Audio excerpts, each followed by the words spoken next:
Hello, everyone. I'm Mark Walmsley, and I'm the founder of the Arts and Culture Network. We're over 150,000 strong now across our 8 arts and culture LinkedIn groups, with something like 150 people applying to join the group every day, which is very exciting. I don't get to meet all of those people, as you can imagine, but when I do, it's an absolute delight. And so I'm delighted that Serena Marija has joined me today. Serena is one of our full members and joining us from Buckinghamshire. The last time we spoke, she was in Malta and I was complaining about the comparison in the weather. So Serena, thank you so much for joining me today. Thank you for having me, Mark. It's a blessing to be here with you. Thank you very much. And thank you so much for being one of our full members. As you know, we're entirely member funded, so it's very much appreciated. Now, we're going to have some fun in a moment. I'm going to create your fantasy cultural year from the answers to 10 easy questions. There are no wrong answers. And if we have time, we'll also play the this or that game, just so that people can get to know you a little bit better. But before we do that, perhaps you'd like to say hi to everyone, hint at your superpowers, your passions, and tell us a little bit about the work that you do. Sure. So it's, like I said, it's a blessing to be here with the rest of the Arts and Cultural Network. So I've spent the past decade working within film and TV, and that initially started out with performance before moving on to independent producing and writing. I've since then transitioned into the tech-centric art space, and I'm really focused on innovation that explores the synergies between digital art, tech, and science, and how we can create not just solutions that entertain, but can also contribute towards societal healing of the mind, body, and spirit as well. So it's a very crazy time. That's great. So wherever this appears, there'll be links to you and the work you do, which is great. Thank you very much for that. Yes, it's a current sweet spot, isn't it? That convergence of art and tech. I think the phrase culture tech has only recently been coined as a phrase. So here we all are, very exciting. And so I hope people will follow the links in the profile that wraps around this video interview so that we can explore some of the work that you're doing. Thank you so much for that. Right, let's get cracking. You've given me a hint about what I'm going to introduce for the next segment. But before I do that, I need to place you somewhere in the world, okay? And I'm going to do that by asking you, what's your favorite building? Wow, that's quite a question. Or the first one that comes to mind, or a building that you perhaps have never visited, would love to. Let's go for the Tate Modern. Wow, great choice. For the benefit of those watching who haven't seen it or been there, I'm going to show everyone. It's the turbine hall, isn't it? Which is the big bit. Yeah, it's fantastic. Right, so let me share my screen somewhere. There we go. So this, ladies and gentlemen, boys and girls, is the Tate Modern. Now I believe it's Tate because did it used to be? I know Tate is from Tate and Lyle, isn't it? The sugar company. Sure. I don't know if there's any connection with the building and sugar, but we'll have to see. I'm afraid I once did a tour around there, and the best thing I saw was St. Paul's Cathedral across the bridge. The Philistine in me. I'm afraid anyone can hang a toilet upside down and call it art. But that's me being, and I loved this when the big spider was there in the turbine hall. I did see that. So yes, if you get a chance to visit, it's on the south bank of the Thames, Tate Modern. Now that's great. So we've got you placed somewhere. I'd like you to imagine, you see this one here? Yes. I'd like you to imagine there's a cafe here. Okay. You're sitting in the sunshine there. It's 6 p.m. on a Friday evening. It's sunny, and you just had a most amazing VIP tour of a new show in Tate Modern, and it has immersive and digital elements in it.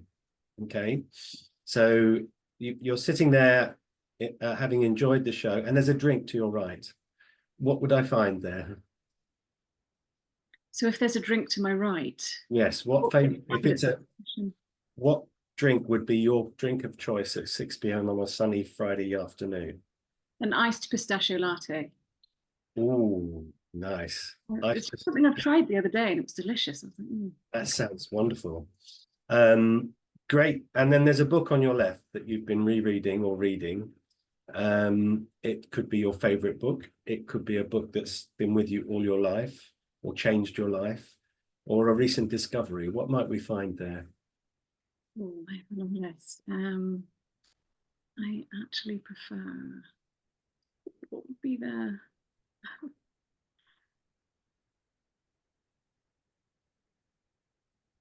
I'm actually reading a book. It's a Puffin classic, which is on how to psychoanalyze at the moment. Wow. It's quite out there, but it's something I'm really enjoying because I think to delve into the minds of others is, you know, a really important part of the journey as well. So that's, I think you'd probably find that that's been my most recent read. So I yeah. love that. That's great. I love it. I'm going to have to dig that out. Yes, if we get to do the this or that game, I'll be temptingly psychoanalyzing you for that. That would be fun. Excellent. Okay, now you're sitting there quite pleased with yourself because you've just come from a meeting inside the Tate Modern with a very wealthy family foundation. Okay. You like to support and fund research into emerging art. And they've got wind of the work that you do and they've been very impressed. So they'd like to hire you for a year, okay, to travel the world and create a global league table on culture tech. Okay. They'd like to know which countries are pioneering in that respect the most. There is a TED talk in it when you get back. There's a book deal. There is a TV series and a global university lecture tour after you get back. It's all been booked. You're being paid an obscene amount of money to do this, which is great. First class all the way. Friends and family can come and visit you on your global tour during the course of the year. All you have to do is to decide in which city and country would you like to start. I think I'd go for Japan. There's been a lot happening with Team Lab in that space. I think it would be the perfect place to start the process, at least. Excellent. So Tokyo, would Tokyo do? Absolutely. Yes, yes. You're on the plane. Okay, you turned left on the plane.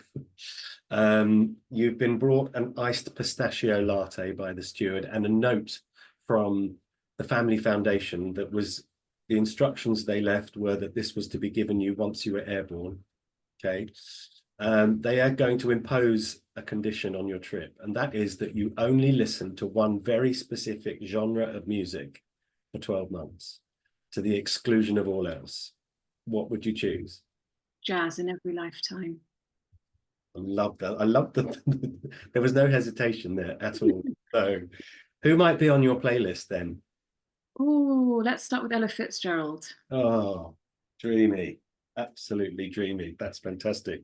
Love it. Excellent. Okay. Now you arrive in Tokyo and a group of young people who are involved with culture tech have been invited to take you under their wing. They take you to the most amazing loft apartment overlooking a cherry blossom orchard with a Japanese palace in the background. And they say, you can unpack, relax. We're going to come back and get you, and we're going to take you to a dance performance and out to dinner. Now, this is where I introduce my time machine, my magic wand, and my Star Trek transporter, okay? Because we can use those to jump anywhere we want to, even back in time. So we're in Tokyo, but it doesn't have to be Japanese culture. I'd like you to think of a dance performance, historical or otherwise, with dancers, any dancers you like, living or not, any style, any group, and we're going to put it on that stage for you for a couple of hours. What would you like to watch?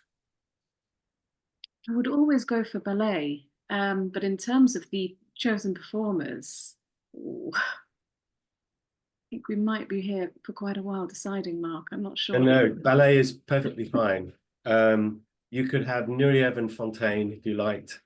We'll go to a first performance of something, Romeo and Juliet, perhaps. With no, there we go.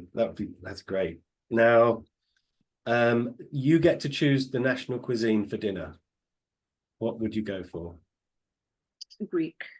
Greek. Love it. Excellent. So we're going to hop again. So we're going to take the Star Trek transporter and nip to another city and another country, anywhere in the world. Where would be next on your introductory tour for this study year? I'm not a fan of going in straight lines. So let's say Cyprus, as it's an underrepresented market within this space. And it would be really interesting to build something where there's not so much, that's already existing within the island there, so it would be very, very interesting to. Fantastic. I love that. I love the idea of not taking life in a straight line. Somebody said to me the other day, when you think there's no light at the end of the tunnel, remember the tunnel may not be straight. Exactly, yes. I love that. What's the capital of Cyprus? I'm trying to remember. I do know it, but I've forgotten it. Let's make sure we don't get it wrong.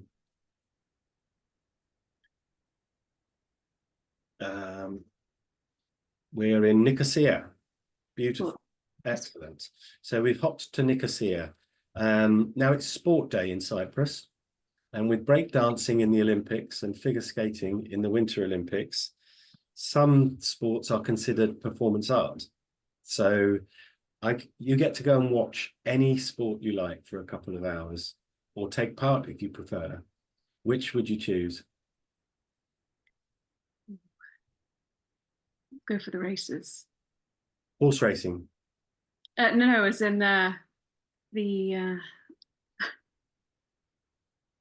sorry, I'm hitting a bit of a blank here. Don't worry. We can go to the races. Yes. We'll do the races. Now, I'm going to hop again. Let's hop again, shall we? To another city and another country. And I know you don't like going in a straight line. So Tokyo, Cyprus, it's probably not going to be Southern Europe. Where would you like to hop to? Oh, let's go for Spain next. Spain. Okay. Where in Spain would you like to be? South? Seville. Seville. Seville. My brother lived there for 11 years. I think we talked about this last time. Yes. Yes, he said it was 6 years until he started dreaming in Spanish. So, excellent. Right, we're now in Seville in our fantasy cultural year. They've built a new art gallery, and it's a digitally enhanced art gallery, and it allows you to put on a pair of virtual reality heads glasses and step into the work of a famous artist, so that you can walk around, see the artist's work in 3 dimensions, in 360 degrees. It might even be animated. So whose work would you like to step into in that way? I think without thinking twice, it would be Dali, because I'm crazy about the Surrealist era. Fantastic. You can walk underneath the dripping clock. Exactly, yes. Yeah, that's a great choice. I love that. Now, I'm going to whisk you back to London, and I'm coming to spend the week with you, and we're going to do something cultural every evening. So Monday, we're going to a historic pop or rock concert. On Tuesday, we're going to the theatre for a play. On Wednesday, we're going to a West End or Broadway musical. On Thursday, we're going to the opera. And on Friday, we're going to the cinema.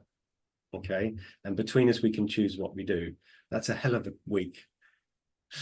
So I'd like you to think of a concert, rock, pop, or otherwise, that either you would love to relive or go back in time to watch, or it might even be one that you could have gone to and now bitterly regret not going.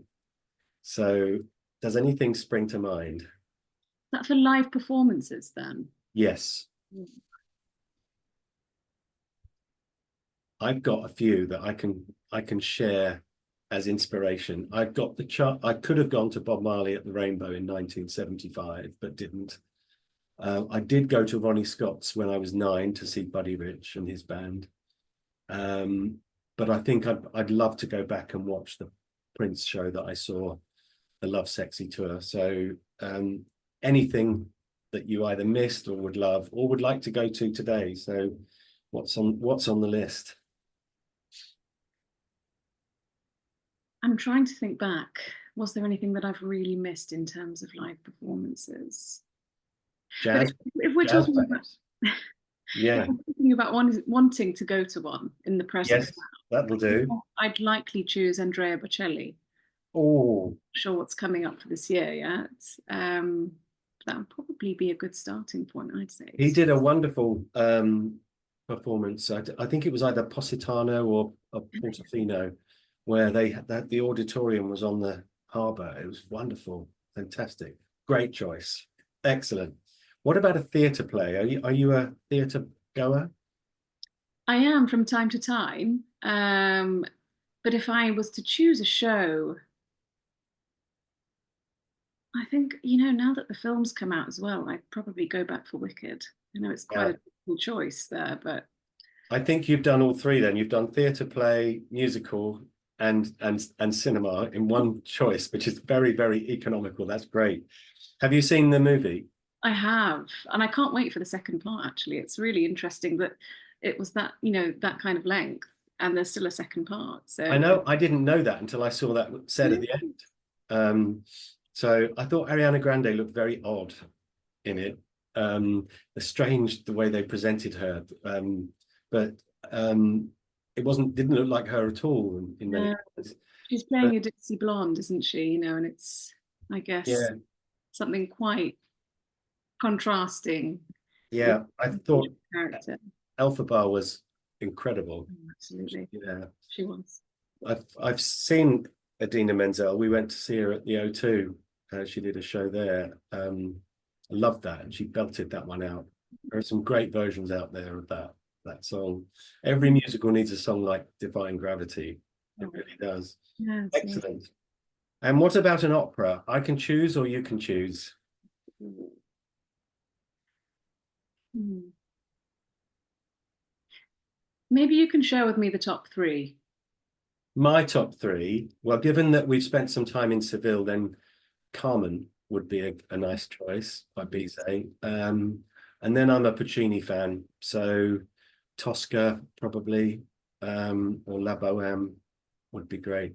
So Let's go for Carmen. I think that would be very fitting for this yeah, film, as I mentioned. think yes, It's great as well. So I'm it all is for that. great, and it was one of our global stop-offs. So that's fine. And now movie night. Now, what I'd like you to see if you can think of is a movie that you love that I probably haven't seen. That you haven't seen. Yeah.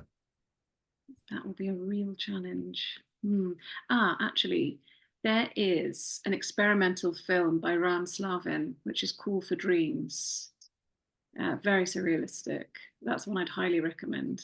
Oh, Chance. Yeah. no, I haven't seen that. Four Dreams or The Dreams? Call for Dreams, as in call on the telephone. Oh, Call for Dreams. Yes. Love it. That's great. I know I'm going to have to dig that one out now. Excellent. Now we're nearly there. Okay. Okay. Before I send you off to do all of this work, I'm going to give you what we're calling the hero lunch.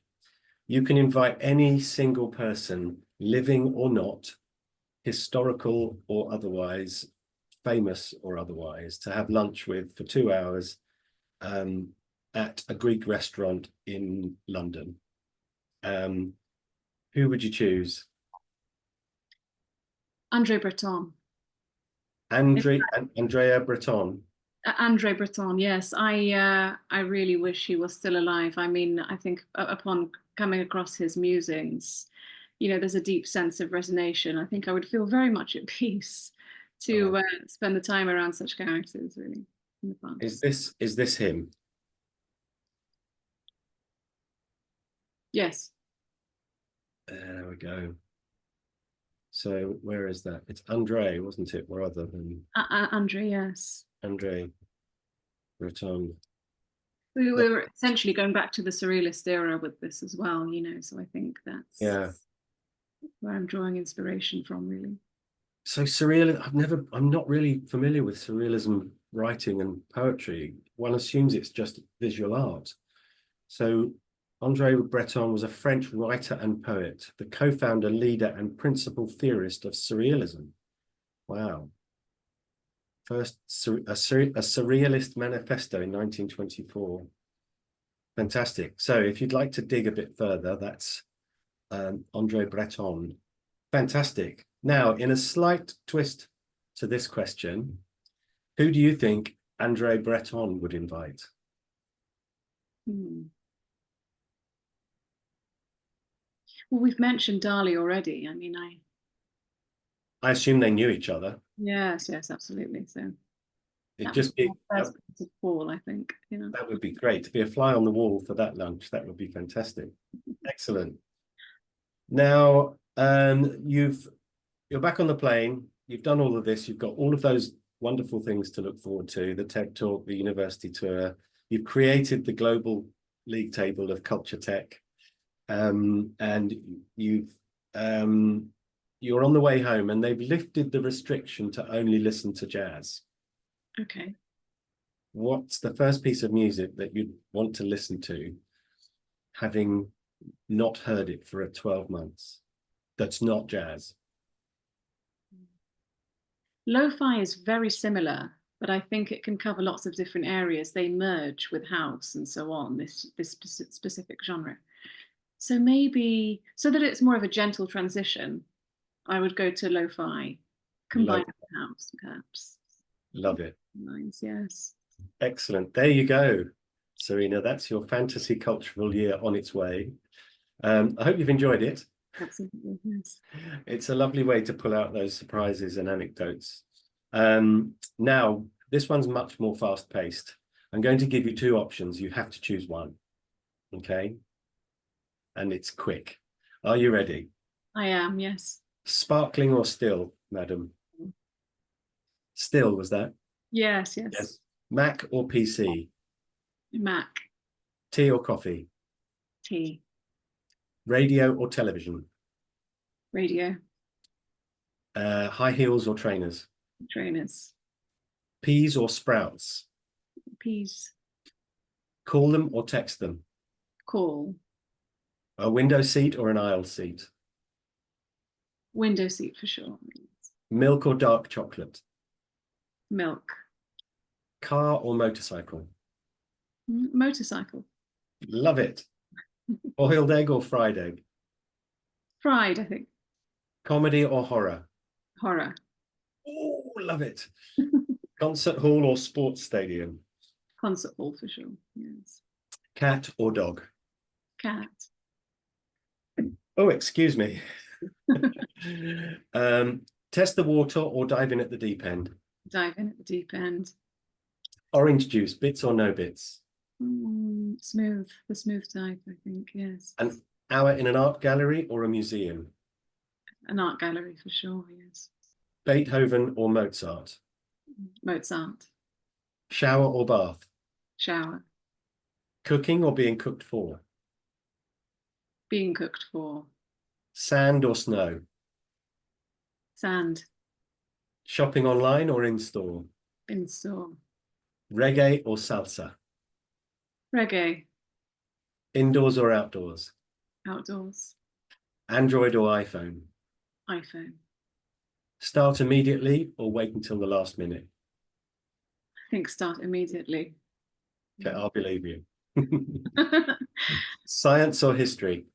Science. New York or Los Angeles? Or New York. Early riser or night owl? Night owl for sure, yes. Messy desk or tidy desk? Slightly messy desk. One screen or two? Two. Where are we? Planet or wing it? Planet. Okay. Bedroom door, open or closed? Open. Toilet roll, over or under? I would say over. Apparently over is the patented version of it. Okay. But if you've got cats and young children, it's best to go under. Right. Zombies or vampires? Vampires. Red or white wine? White wine. Numbers or words? Words. Rare or well done? Rare. Mild or spicy? Spicy. Whiskey or rum? Whiskey. Nearly there. Gold or silver? God. And finally, see the future or change the past. See the future for sure. It's got the lottery number in it, the numbers in it, after all, hasn't it? So, Yes, I feel so, yes. Serena, thank you so much for being a good sport and doing this. Wherever this appears, there'll be links to you and the work that you do. Thanks again for being one of our full members. It's very much appreciated. You won't know this, and none of the other full members do, but that £10 a month goes into a pot from which we help our other members in need. So we have been able to spread the love with that a little bit. So it's very much appreciated because you're contributing to that now. I hope you've enjoyed this, have you? Absolutely, I have. Thank you so much for having me and for keeping great. it so light-hearted and fun as well. I know it's I've been interviewed for other podcasts, and it's sometimes it can get a bit but I like doing it this way because it allows us all to get to know you a bit better. Sure. So, thank you so much, Serena.